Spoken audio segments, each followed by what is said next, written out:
Hello, welcome back. Today we got episode 34 of things DIORPIUM wants you to hear. What the fuck's up, guys? What's going on? We got the recap of the Horiguchi cap, which I predicted right with the cap TKO. Let's go. We got new rankings, AI rankings. Whoa. UFC 6 immediate review, Alex Pereira Cope, and more. Obviously, Dustin Poirier getting arrested too, and more stuff. So, let's just get into the fucking nitty gritty. Number one, perfect start to this shit right here. Jamal Hill is moving up to heavyweight. Who would have thought? Who would have thunk? I wouldn't have thunk. Thoughts on that? I think he'll do just fine. I think he'll do better than Pereira does at heavyweight. I think Jamal Hill will be in the top like 5 to 7 rank. Like I think he loses to Cyril Gane. I think he loses or Loki, he makes it a dogfight with Volkov. Like Jamal Hill, no cut, but also he's gonna be like heavier. But also, I don't know. He's gonna be more on his walk around. He's more at like his walk around weight instead of like cutting the 205, which obviously is a lot for him. But obviously he's allowed to continue drinking the prime. We all know the photo of Jamal Hill in his prime. Might try to use it as the media photo on this little part of the video, this little segment right here. But let's think here. If Jamal Hill moves up to heavyweight, who's a good initial matchup for him? I think someone in the top, I think someone in like the top 7 to like top 12, I think is like the best. Let's go look at these AI rankings, man, and see what the fuck they're thinking. Psych. Let's just go look at their real rankings real quick. Sorry. Let's go to heavyweight, man. All right, heavyweight. Sorry, bro. Wow. All right. Heavyweight. Someone that is 7 through like 12. We got Rizvan Kuniev, Curtis Blades, Sergey Spivak, Vitor Petrino, Walter Walker, or Brando Pericic. I think Jamal Hill. I mean, like, do we give him like a layup to get him into the rankings to get more, activity or whatever? Oh, that was the AI rankings. All right, fuck. Here's the real rankings. What I think they're gonna go by. Curtis Blades, Rizvan Kuniev, Tyrell Fortune, Anche Delija, Derek Lewis, and Marcin Tybura. I think I'm just gonna go off the AI rankings, bro, and we'll talk about them more later. But I think if you go with a matchup for Jamal Hill, I think him versus Waldo Cortez Acosta would be really good. Him versus Sergey Spivak would be good. He might get subbed. Or him versus Vitor Petrino, who's ranked number 10. Or whatever in the AI rankings. But I think him versus Vitor Petrino probably rings my bell the most. The Waldo Cortez Acosta fight would be huge too, though. Like Cortez Acosta or Waldo, whatever, is big as fuck, and Jamal Hill is as well. So like, I don't know. That would just be a that would just be a slugfest. But I think I'd probably still go with Cortez Acosta on that finding Jamal Hill. But as far as Vitor Petrino goes, I think that's a good matchup for Jamal Hill. I think obviously Vitor Petrino moved up to heavyweight from light heavyweight, but I think he would give Jamal Hill a hard time, but I think Jamal would like just tag him up. Honestly, I could see it going to it like a crafty tit for tat Jamal Hill like decision. But I think Jamal Hill moving up is pretty good for his career. So congratulations to Jamal Hill. I hope they announce something soon since you don't need to fucking cut weight. UFC 6 immediate review. Let me just tell you like my immediate like thoughts and stuff about me playing UFC 6. Like I played online. I tried the standing bang ranked. I've been playing like my career, or not my career, but the UFC career or whatever. Shit's been chill and whatnot. Just lost my title shot today, guys, to Movsar Evloev, who was undefeated in my UFC 6 reality in featherweight, which is very unfortunate. But we'll be back. We're bouncing back. We'll be better. We'll be back and better. Like Dominic Reyes, you know what I'm saying? But like, I guess let me just rate it out of 10, and then I'll tell you what I like and some things I don't like about it. I'll say I like how everything flows more. Like I could actually throw like a lead overhand into like a spinning elbow type shit. Like I can get a little more crafty with the combos, and they actually flow a little good. Like I can throw a jab like switch kick and it'll go way faster, and the kicks too, like they're harder to see coming, which they like whip more out there, and like you and I like the way they like kind of like hit on the head, like you know what I mean. If you played UFC 4, 5, and 6 or like 3, whatever the fuck, I didn't play UFC 3, but I played UFC 3 and not, oh my god, UFC 4, 5, 6 or whatever, but I don't know, like that's just more smooth. I'm not really a big fan of the flow state shit. It really doesn't. I don't really care. Like I don't even use it, and like I guess like I use it as a joke, but like literally you could just so whoever if the other dude pops, you can just like run away or circle around.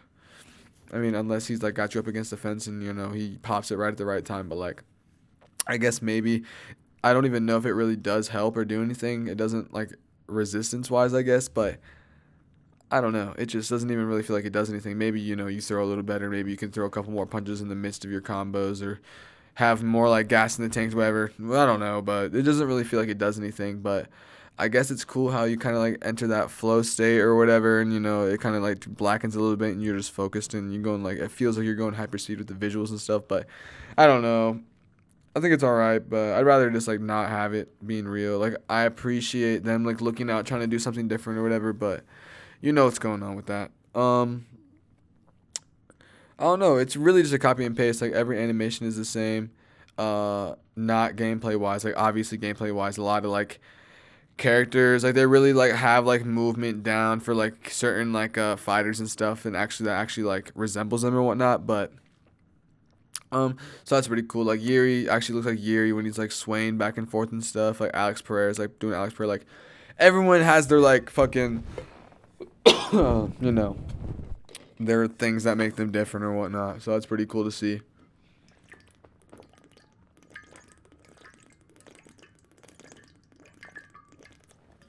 Sorry, bro.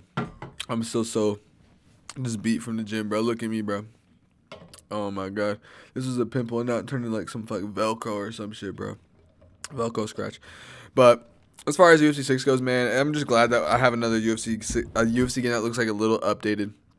Um, Obviously they changed the controls, but I feel like they do that every year. Like now I have to hold like LT and RT and hold A to like throw a spinning back kick instead of like pressing X and A to do a spin and then doing something else off that. Like I really fucked with the UFC 5 movement. Like UFC 6 feels like it's built to like help you if you're trash at the game, if that makes sense. Like in a way, like if you know what I mean, you know. But I don't know. It's still pretty alright nonetheless. Like it looks like a little better, but it looks like a little like chopped at the same time. Like I don't know. Like I'm just gonna give it like a 6.2 out of 10 maybe. Like it's like really like you know it's like good and whatnot, but I don't know. Like it's not really like too much is different. Like you still have the belt wrapped around you even if you're like even if you're like doing like a fight on the main card where it's like a 3 round fight, you still got like the belt wrapped around you and stuff. So like that's kind of like doing too much. But I don't know. Like it feels like they're like lacking on a lot of like small details too. Like I know like when I was in my career, it was saying, you know, I'm on day 2 or whatever when I was really like in day 5. Like it just seems like it was kind of rushed a little bit still. Like they could have took a little more time. But I don't know. They really just wanted it out good, which I don't know. It's chill. It's chill. I like it. I'm not complaining. It's nice to have a new UFC game. But let's go into the next one, bro. Let's go on this Alex Pereira cope, bro. And I'm not even gonna put too much media on the screen about it. I'm just gonna have a private picture of him or whatever. But, bro, like, I get there was a couple back of the head shots, bro, but there was more not than there were. Like, he was acting like he actually got like stomped in the back of the head, and Dean was like laughing as Cyril Gane was like curb stomping Alex Pereira live in the octagon. Like that's just not the case. Like, and him posting on his story today talking about like, oh, I just don't know if I'll even come back. Like this is just so bad. Like for the longevity of my career, like these back of the head shots. Like yes, you got hit with like 2 hammer fists in the back of the head. Whatever, bro. Shut up, bro. Fuck, dude. You lost. You fell short. You fell short becoming triple division champ. It's unfortunate, but you know how hard of a task that really is in reality, and you fell short. Yes, you can still make it happen by, you know, just existing in the heavyweight division. I guarantee with a big star name like Alex Pereira that he has, he will get another title shot. Maybe not right away, but after one more win, they'll probably put him back in the mix. Like, you know how bad they want him to be a triple division champ or be in, you know, any sort of champion position because he sells. So it just is what it is, but Like, really just reminds me of him just like being on some like bitch ass shit. Like, stop complaining, bro. Like, even Herb Dean posted his like breakdown video about how it's only, you only have like an inch, or like an inch, like, I don't even know, sir. I don't even fucking know, like an inch of like space where you're not allowed to hit back here, obviously, because this is the side of the head, this is two or whatever, but obviously not like, you know, in the middle low, you know, area, the back, that's obviously illegal, which, you know, he did get caught there like twice, so, you know, I understand, but I don't know. Just him pulling this card really rubs me the wrong way, and just like, it's like, bro, just shut up. Like, why can't you just like lose with grace, like Ilya, bro? Like we know what Ilya said. He was all like, Justin, you said you'd leave your mark on my face, and you did. All right, he did, and not even just that, but he just admitted he was the better man on the night, and I don't know why Alex can't admit that. I get Cyril Gane's a dirty fighter. He has a bad history of it. We all know this. It's nothing fucking new. But it's not like you got eye poked and then like curb stomped, like I said. I don't know. He's acting like that's what fucking happened. But let's go into the next one, man. This was just a little more of a rant, bro. Like, it's just like I want to make more content on it. Not even just that, but like, you know, I'm a fan. I'm a genuine fan, bro. DBX, what's going on? We were supposed to have like a DBX 7 at like Washington D.C. You even got like not permitted, but like, you know, accepted by the athletic commissions there to host an event right before the White House, obviously, because, you know, we're riding the wave of the UFC or whatever. But like, what's going on, bro? Like, let's be more active with it, bro. Like, y'all ain't even really doing shit on social media either. Like, I don't know. It just really makes me upset. Like, I get to really young promotion, and all this is way harder than it seems. And, you know, I'm not really too educated on like, the inside stuff, but it's still just, like, as a fan and as someone that just likes to, like, discuss the young sport that DBX is, like, just the seeing like the no activity for like the last couple months has just been pretty sad. Like, I just want them to announce some fights. I want them to just announce where they're gonna be at. Like, they're allowed to go multiple places. They've been approved by multiple athletic commissions, but I just don't know what's going on. Like, obviously they might not just have like the bread for real. Like, I don't know, maybe they go to like a little bit of a smaller venue. Like, no need to go like the small arenas. Like, you know, you could still go, you know, I don't know. Like, I already talked about this before. Like, my dream is to have a DBX fight in the Battery, bro, in Atlanta. Like, that would be so perfect, bro. But obviously, you know, production and stuff, the size of all that, it's probably not, you know, feasible. But I don't know. Like, I just really want DBX 7 to be announced soon. I want to work, man. I want to see who's gonna be fighting the car. I want to do research about them. I want to become a fan of some people, because every DBX a car, bro, I notice new people and become a fan of them. Like, last card was Brian Duran. I'm a fan of Brian Duran now. I see what he's doing. I'm now put on Block. Big fan of Block. Who else can't, like, Sun Jun Lee on DBX 5, bro. Like, and Zach Pauga. Like, I knew about Zach Pauga kind of, you know what I'm saying? But like, now, like, you know, I interviewed him, not even just like that reason, but like, I'm actually a fan of his, like, especially like in the DBX heavyweight division. Like, the storyline is there. But I just need them to like fucking hop on top of that, bro, and get to fucking working, bro.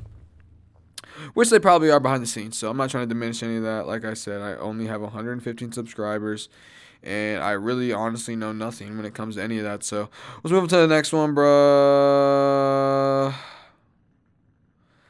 I guess I'll talk about this. I was really on the fence right now talking about it, because it's really not that crazy, but still is just like kind of like public humiliation in like in some sort of way. So I work at this restaurant, bro, this Mexican restaurant, and this new coffee shop opened up the street, and there's this one girl that we know. She works there. I'm not gonna say names or nothing, but you know, she's really nice. We all fuck with her. She's friends with the manager, or my boss, and you know, she'll come sit at the bar sometimes. You know, I talk to her. She's everything's good. You know what I'm saying? And they ran out of ice, and I bring them two like things of ice, because Pedro texts us too, because Rachel texts fuck, I said names, whatever. Rachel texted Pedro or whatever. So I bring ice or whatever to, you know, the coffee shop, and I just pull up. You know, it's a coffee shop. It's a little quiet in there. There might be like decently like, you know, quiet music or whatever, but I go in there, they don't even know that I'm coming or whatever, because I guess no one, you know, it just is what it is, besides, you know, Rachel, I guess. So the girl that's like at like the other register, or like the other like what do you call that shit, you dump the ice in it, bro? I should know what the fuck that shit's called. I don't know. But you know what I'm saying? Where you dump the ice or whatever. Their ice machine was just broken or whatever. Blah, blah, blah. Yada, yada, yada. None of that shit makes, you know, matters. But basically, as I pull up or do it, she's like, oh my God, King. Thank you, King. God bless you, King. Oh, King. King. King. Thank you, King. In this quiet ass coffee shop, bro. I literally would just like rather her say absolutely nothing and just like hit me with like the white man's nod. Like the, You know what I'm saying? Or like just like I don't even know, bro. Like just don't ever do that shit again. Like that was so embarrassing, bro. Like don't call me king, bro. Like I am not Bobby Green, bro. Do not call me king. But I don't know. It wasn't like the end of the world. I just wanted to talk about it because it's just like I hate. Like I know y'all hate that shit too, bro. Like no way you like just like what the fuck any part of that. Like that shit just sucks. And I'm just like walking out of this head down. How walking out the fucking coffee shop, walking back to my job or whatever. I don't know. I just hate that shit. I'm not gonna lie. I hate that shit. I probably won't ever bring them ice again because of that. So, yeah. And they didn't even give me no coffee or nothing, bro. Deadass just humiliated me and sent me on my way. Let's go to the next one, bro. This one's actually kind of fucking brutal, bro. And I don't know if I could put the video on it. But Jeff Craig gets flatlined, basically, bruh, in this 185 title fight for CFFC or CCFC, whatever the fuck, bruh. He gets CFFC. Bro, he gets flatlined bad. The dude, like, shoots in, but, like, does, like, the Marab shot where he, like, kind of throws an overhand with it. Or, like, somehow, like, throws it, too, and it just lands clean on a Jeff Craig's face or whatever, or his chin.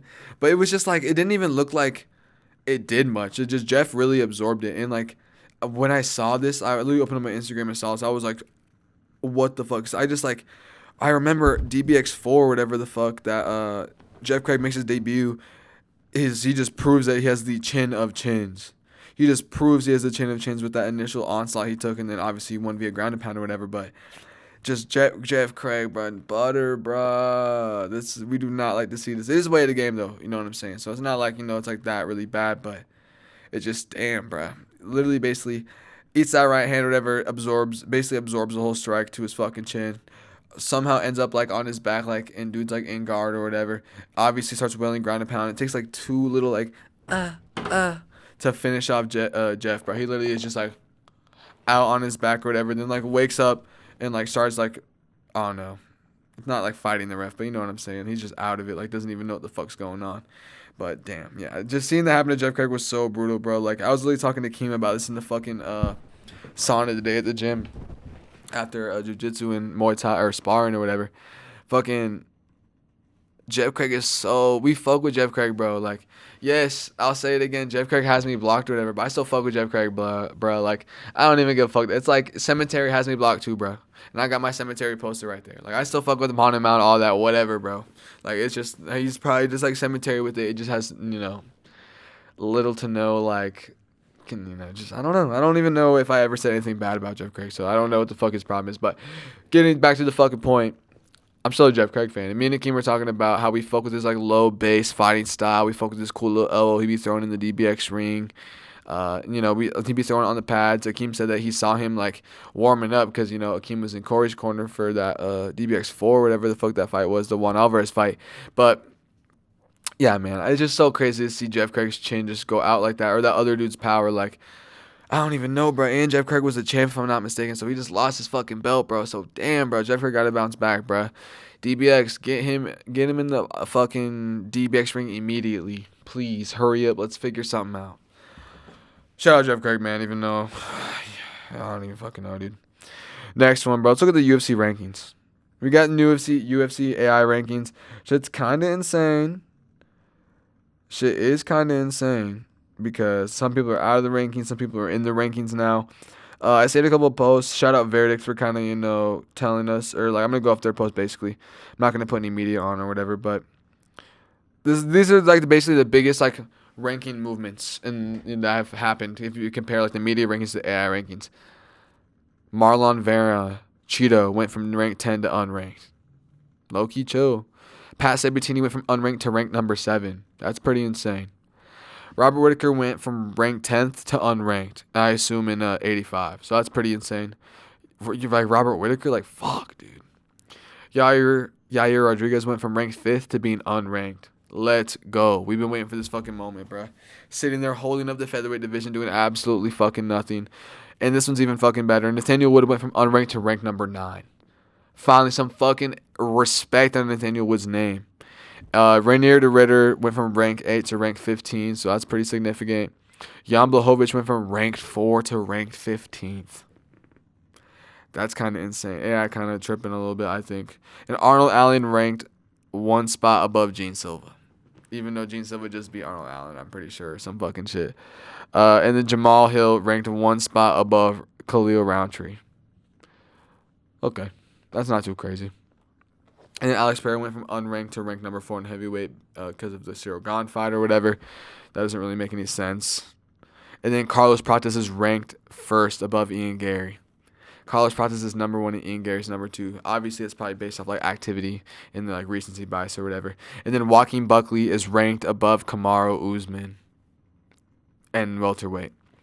And then Marcus McGee went from ranked 15th to ranked number 9. That's good. Some respect on his name, bro.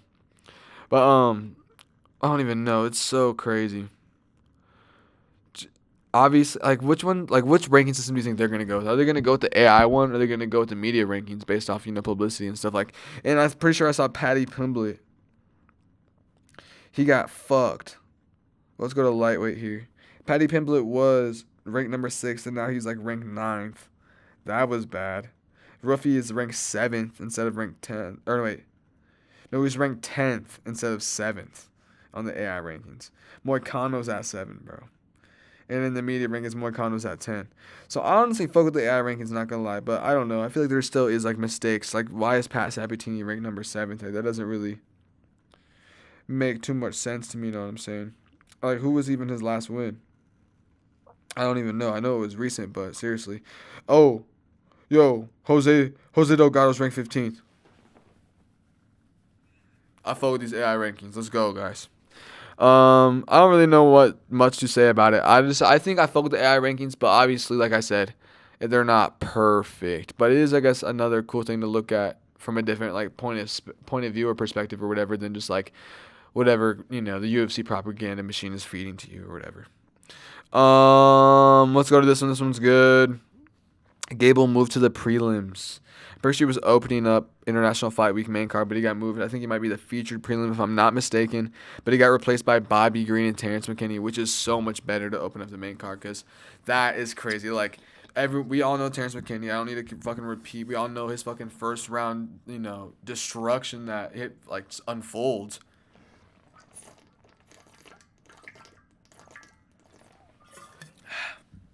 Sorry. Need to get my water back in my body. The sauna got me dead. But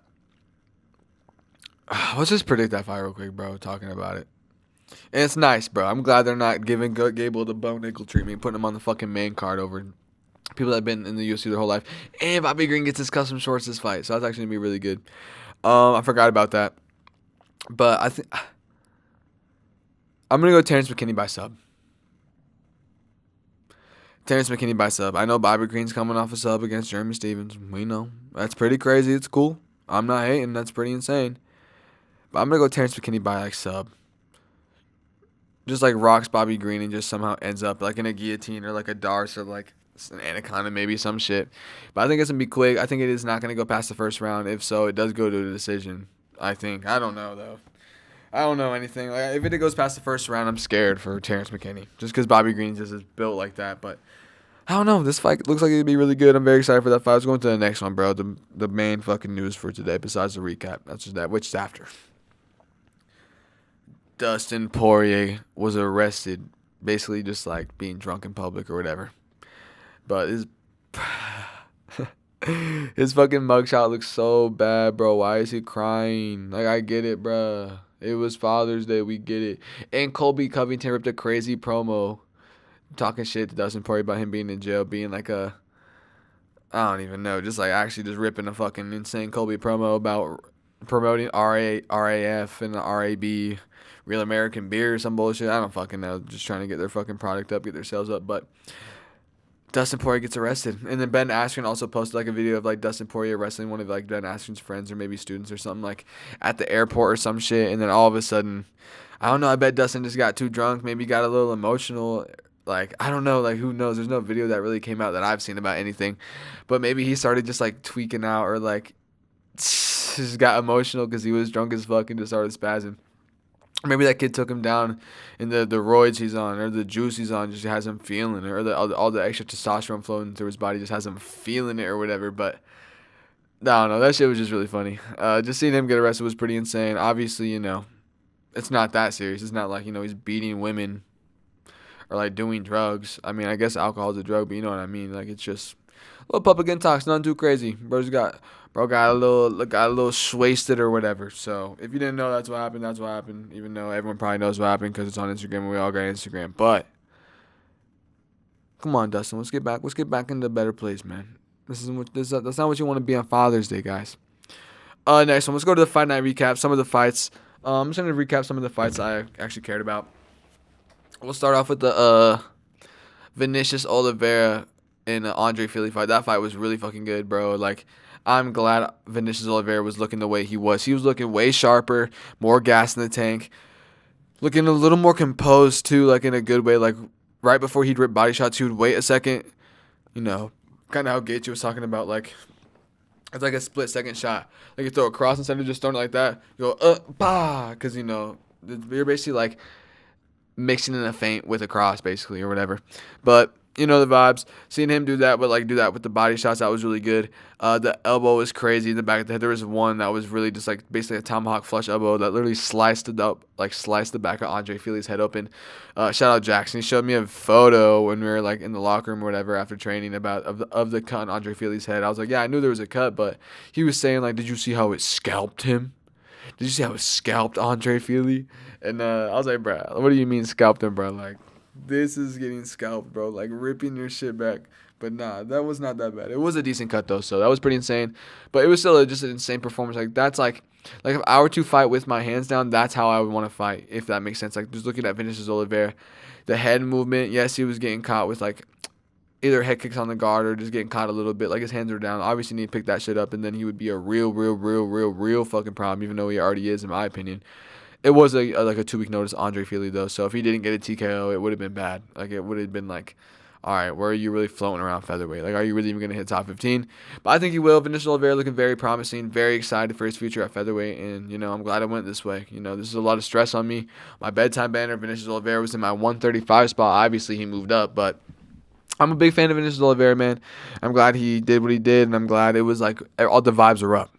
We'll go to the next one. It was a Melsik Bagdasaryan versus that one Magomedov dude who I'm a fan of now. I can't believe I didn't even know this guy. Apparently there's all this big hype around him. This dude's fucking sick, dude. He puts him in this modified twister and just has his like rib cage just like I can just imagine the pressure on his rib poking like his hip, basically. Not like his hip, but like, going in that direction. It wasn't like that deep. He probably would have actually broke his spine or something if it was that deep, but all that pressure on Melsik Bagdasaryan's like rib, spine, back area, and literally is forced to tap from like this modified twister. This dude literally like has Melsik up against the cage, basically gets a hook in. Basically, I don't know if he really has like bicycle grip or whatever, but he kind of like gets the body triangle, but like the right foot, the left foot's kind of under the right knee. The right foot, he's like at an angle basically, and his right foot is like between Melsik's legs, and Melsik kind of turns into him a little bit. But then it was just weird. They said it was this new technique they've been practicing at the gym. This shit looks so sick. Melsik like turns into him, and like Magomedov has him in like a half Nelson of some sort. But then he uses the half Nelson and looks away, and that just like applies all the pressure on Melsik Bagdasaryan's spine. Like, it was the craziest, coolest shit ever, bro. I literally just watched that back. That shit was cool. But yeah, that fight was really good too. Very impressive. That guy's now on my map. I will be watching every fight he has. I need to be seeing him on numbered events. That's what I need to see. We're going to the next one that I thought was really cool. What was it? It was besides the main event. What was it? I was really just watching it, bro. Yeah, the Christian Rodriguez Hyder Emil fight, bro. Like, I knew who Christian Rodriguez was, but now I know who he is, bro. Like, he even said it perfectly. Like, he's coming off 2 L's, bro, but like just knowing how good he is and how good he looked in this fight, bro. He's so attentive. The game plan too of like the head kicks they landed every time, and what was going on with Hyder Emil, bro? Like, you can't act like you're not getting emotional by trying to be nonchalant after eating some crazy kicks. Like, your face was swelling. Not even just that, but he would just like kind of shake his shoulders with his hands down and then get clipped with a jab, and then I don't know, Christian Rodriguez was just slamming that head kick, and then that's what happened. Hadrian Meal like threw a jab, but he was like too far back off the distance, so the jab didn't even reach. Then I think he went for like a hook or something, but as he went for the hook, Christian Rodriguez already threw that head kick. Boom! It sits him down, gets like the grounded. No, it wasn't even grounded pound. He literally sits him down with the head kick, ends him up in a guillotine, and Hadrian Meal literally goes out, bro. This shit was so fucking brutal, bro. It was like, damn, bro. And then he just wakes up. Not even immediately, a little bit after, but it was so fucking bad, bro. But Christian Rodriguez is another person on my map as well. Very, very excited for his next fight. I fuck with his vibes too. He just looks like a chiller. Seems like a guy I'd get down with. You know what I mean? Some guy I'd want to smoke with or whatever. And then obviously the main event, guys. I just predicted it right. Manel Kape got the second round TKO or third. It might have been third, but it might have been second, basically. But I think it was third because I think Horiguchi won the first 2 rounds, if I'm not mistaken. Or maybe it was the second, but just won the first. Either or. But, yeah, it was crazy. I knew, like, all right, I predicted that Manel Kape was going to, like, figure him out over the next, over just the course of 5 rounds and then maybe find a late TKO, like, in the 4th or 5th. But I didn't know he'd find it so soon. But Loki Horiguchi was figuring him out the first 2 rounds. And then Manel Kape literally just, like, I don't want to say flukes it because it was pretty smooth. He, like, knocks him down. He's, like, really rocked bad. Like, takes his back, basically, and starts, like, throwing, like, these uppercuts from, like, under, like, his, like, elbow or whatever. And then, like, one lands really good, and that's what sits Horiguchi down. And then he's literally out, like, falls, like, on his face, like, face on the canvas, like, you know, might eat another shot. But Manel Kape was really respectful about it. They're both really respectful. It was nice. The vibes for this fight were really good. Like, instead of Manel Kape, like, you know, tooting his horn or whatever he was doing, it was all respect to Kyoji. But also, you know, keep in mind they fought before already in the Ryzen, and Kyoji won. So they're 1-1. So this fight could definitely again happen in the future. But I don't know. But I was very disappointed. I really want Kyoji to win. But I just knew Manel Kape was going to do it, bro. Like, just the plot armor and just everything with Manel Kape. So that fight was really good. The fight night was actually really good too. It was a decent card overall. I didn't get to watch 100% of it. You know, I was at work. You know what I'm saying? It's Father's Day weekend. That shit was fucking busy. The money's up, but it was like, fuck, dude. Like, I'm so sore. But yeah, that's really all I got for y'all today. I appreciate it if you guys enjoyed. Don't forget to leave a like, comment, subscribe, yada, yada, yada. Follow me on Instagram at DIORPIUM, all of that. Thank you. And don't forget to tune into the next one. Bye.